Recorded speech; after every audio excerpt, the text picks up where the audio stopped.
এবারে একটু ভিন্ন বিষয়ে আসি। আপনি একজন ইতিহাসের শিক্ষক, আপনি ঢাকার ইতিহাস নিয়ে লেখালেখি করেছেন যথেষ্ট। ঢাকার 400 বছর পূর্তি এই বছর হচ্ছে। তো ঢাকার অতীত, ঢাকার বর্তমান, বিশেষ করে সমস্যা সংকুল বর্তমান, আর ঢাকার ভবিষ্যৎ, আপনি ঢাকাকে নিয়ে কি ভাবছেন? ঢাকার 400 বছর না, আমি বলবো যে রাজধানী ঢাকার 400 বছর পূর্তি হলো।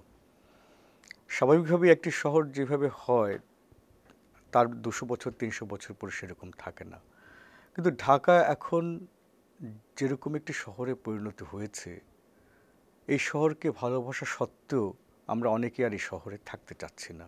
এই শহরটি আর বাসযোগ্য নেই। এর কারণ হচ্ছে আমরা সবাই, রাজনীতিবিদদের জন্য দায়ী, শাসকরা দায়ী, যাদের উপরে ঢাকা শহরের নীতি নির্ধারণের ব্যাপার এবং নিয়ন্ত্রণের ব্যাপার ছিল তারা দায়ী, এবং ব্যবসায়ীরাও দায়ী। সমভাবে কিন্তু আমরা করছি এটা। ফলে কোনো পরিকল্পনাই ঢাকা সংক্রান্ত কার্যকর করা যায়নি দেখে আজকে এই অবস্থা। সম্প্রতি সরকার, আপনারা জানেন, খবরেও বলা হয়েছে যে কিছু পদক্ষেপ নিতে চেয়েছিলেন জলাশয় এবং ইত্যাদি রক্ষার জন্য। সেখানেও ব্যবসায়ী গোষ্ঠীরা, যাদেরকে আমরা ডেভেলপার বলি, তারা ভীষণভাবে প্রতিবাদ জানিয়েছে এবং তারা অত্যন্ত শক্তিশালী, এটা ভুলে গেলে চলবে না। তারপরেও কিন্তু আমি দেখলাম গত 3-4 দিন আগে সরকার বলেছে যে তারা এই প্রক্রিয়ার জন্য কাজ অবিলম্বে শুরু করবে। খাল উদ্ধার, নদী উদ্ধার কতটুকু করতে পারবে সেটা আমি জানি না। এটা একটা রাজনৈতিক সরকার। রাজনৈতিক সরকারে অনেক টানাপোড়েন থাকে, ইচ্ছাও থাকে, সব পূরণ হয় না। আমাদেরও অনেক ইচ্ছা আছে, কিন্তু সেটা পূরণ হবে কিনা আমি সে বিষয়ে আশাবাদী নই। তবে একটি কথা বলতে পারি, এই প্রক্রিয়া যদি অব্যাহত থাকে, আগামী 1 দশকের মধ্যে ঢাকা একটি পরিত্যক্ত শহরে পরিণত হওয়ার সম্ভাবনা একেবারে উড়িয়ে দেওয়া যায় না। অনেকেরই প্রিয় শহর ঢাকা, অনেক স্মৃতির শহর ঢাকা। সেই ঢাকা সম্পর্কে এই রকম নির্মম একটি উক্তি শুনতে সত্যিই খারাপ লাগছে। আমারও জন্ম ঢাকায়, আমিও বড় হয়েছি ঢাকায়। এবারে আরেকটি প্রসঙ্গ, যেটি হচ্ছে যে আপনি ইতিহাসের শিক্ষক।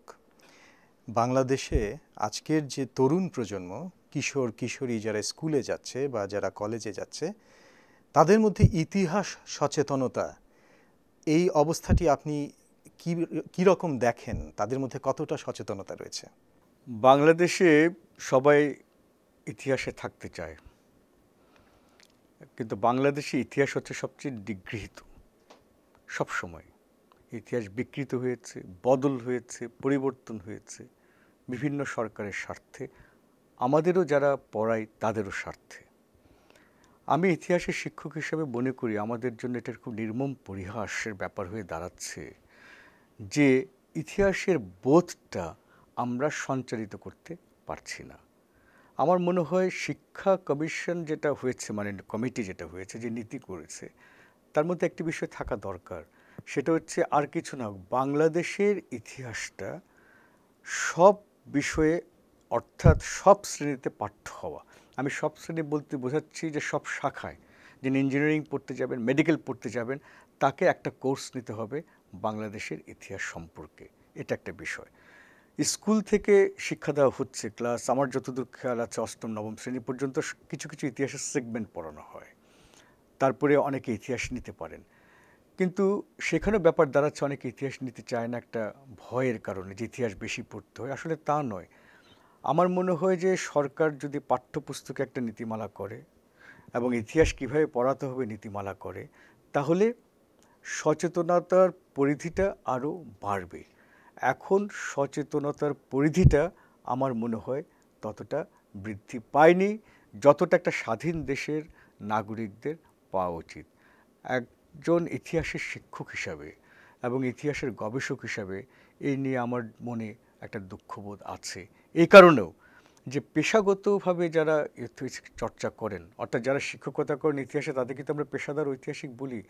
আমি তাদের মধ্যে এই বোধের অনুপস্থিতি দেখেছি, যেটা আমাকে অত্যন্ত পীড়া দিয়েছে।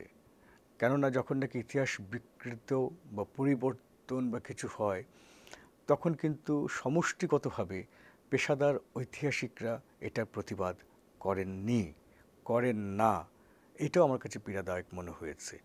সেজন্য আমরা সবসময় বলেছি, লিখেছি, আহ্বান জানিয়েছি যে ইতিহাসের বিষয়ে আপনারা একটা কর্মপরিধি করুন এবং সেটা বাস্তবায়ন করুন।